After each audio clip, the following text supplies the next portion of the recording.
YouTube, it's Imani. So I wanted to talk to you guys about something a little different than my other videos.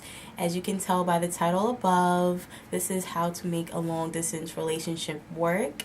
And as some of you may know, I am in a long distance relationship with my boyfriend Tony. Check out my boyfriend tag video so that you guys can meet him if you haven't yet. So Tony and I have been together for 3 years. We met when I went to school in Baltimore. That's where he lives. And I'm originally from New York. So that's how we met. We met like my first week at school or something like that. And after a year, I had to move back home to New York. So the past 2 years, we've been long distance.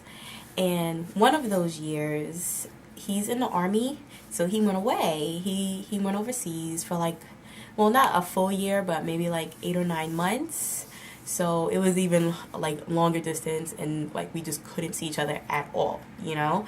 So I wanted to make this video because a few weeks ago I was talking with some coworkers, and some of them who have experienced long distance relationships, none of them have made it past 6 months.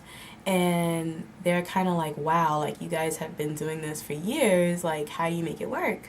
And I started thinking, like, how do we make this work? So I just wanted to like share some of those things with you guys for anybody that is in a long distance relationship, just like started out in one, or you know you're about to be in one, like, you know, one of you guys has to move, whether it's going to be long term or short term. Like, for example, if one of you guys is like, you know, in the Army, or, you know, going overseas for a little bit, or, you know, somebody's going to study abroad for a semester. So I just wanted to kind of share this with you guys as a long distance relationship I don't know. And real quick, I'm not an expert at relationships. I'm not like a doctor, therapist, nothing like that. Just kind of sharing my experiences. So yeah, and also with these tips, I really feel like if you're both not willing to put in the effort, I don't think that it will work. Just because you need both parties, whether it's a long distance relationship or, you know, like you guys live next door to each other, whether it's boyfriend, girlfriend, boyfriend, girlfriend, or a friendship. If you're not having both parties putting in, you know, the same equal amount of work to make it work, then it won't. So, all right, that's enough of that. So the first thing that I have that I feel you need to make a long distance relationship work is definitely communication. Tony and I, we speak every day on the phone. And when I say speak, I mean talk on the phone, not texting. We talk every day on the phone. Some people may feel like that's too much. Some long distance people say that maybe like once a week is enough, but I miss my man. Like, I wanna talk to him. I wanna tell him about my day. Some people may feel like that's too much just because it's like you speak to him every day. What new things do you have to tell him? Like, I just want to hear his voice, you know? Sometimes, like, hearing the other person's voice really makes you just feel better, and you feel like you're not, I don't know, alone, I guess. That's just how I feel. So we speak on the phone every single day. We text a lot. I just feel like if you guys are communicating with each other on a daily basis or every other day, then, you know, that's a great thing.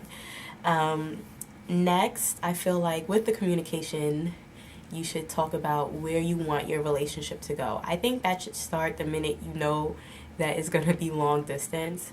Tony and I never really talked about that, just because the year that we I was going to say live together. We never really lived together. The year that we were like together all the time, we kind of knew that we wanted this forever. You know what I mean? So when I had to move back home, it wasn't like, where do you think we're going to go type of thing, and talk about it, talk it over.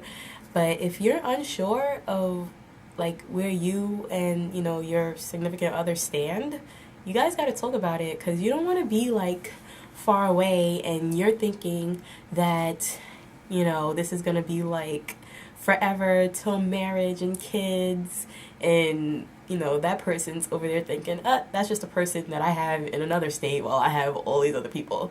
You know what I mean? So you definitely want to talk that over, just because, like, you guys are gonna have that finish line, I guess, you know. So even though Tony and I live like 3 hours away, we know that one day one of us are like, we're gonna move to each other, you know, whether I move to him or he moves to me, type of thing. The next thing is to make time for one another. Let's say you guys aren't too far from each other, but you're far enough that you can't see each other every day.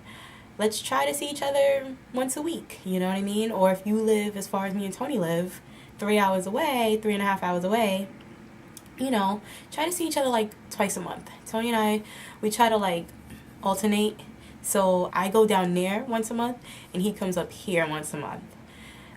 That way we see each other twice a month. And if it's really far, like, you know, your significant other he's overseas because, you know, studying abroad, then maybe you should try to save up money and get a plane ticket during that time that he or she's over there, just so that you can see each other and like make time for one another, spend time together.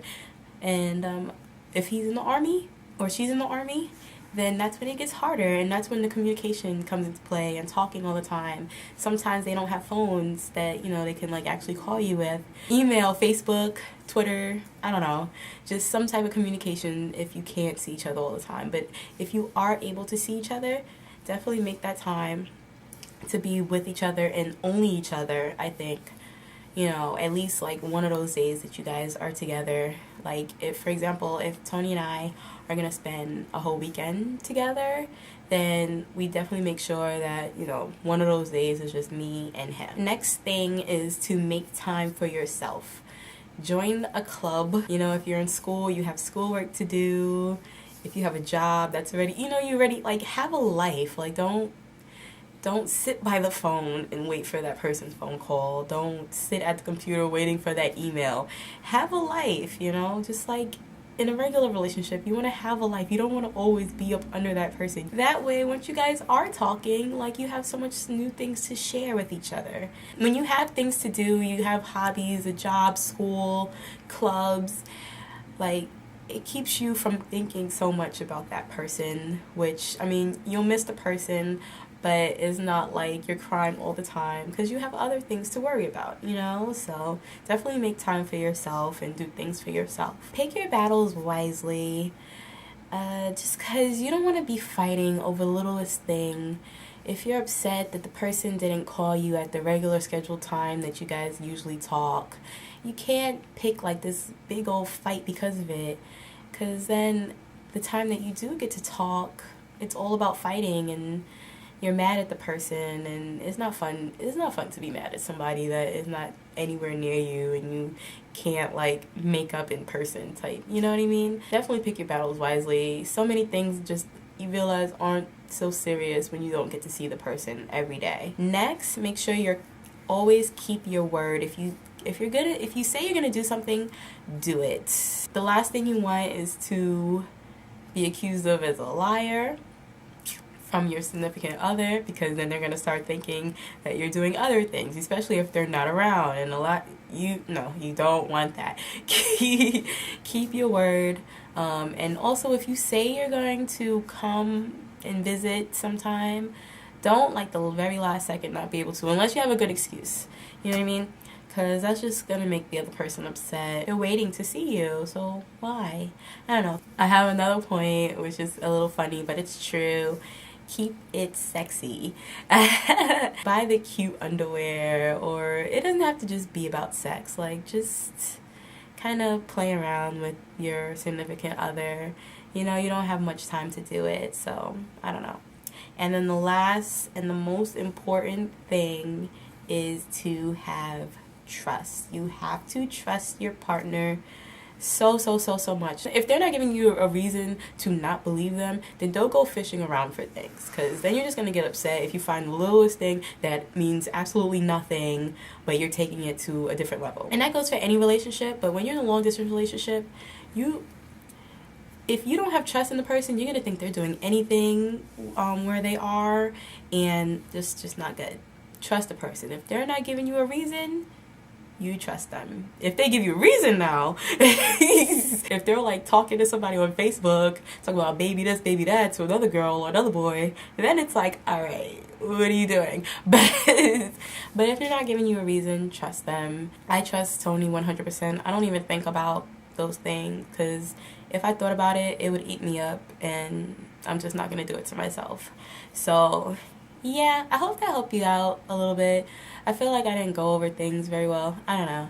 But those are just my tips from my relationship and a few other people's relationships that I have seen. Again, both of you guys have to be willing to do these things to make it work. If you have any questions, please let me know, or suggestions or comments, let me know, and stay tuned for my next video. Bye!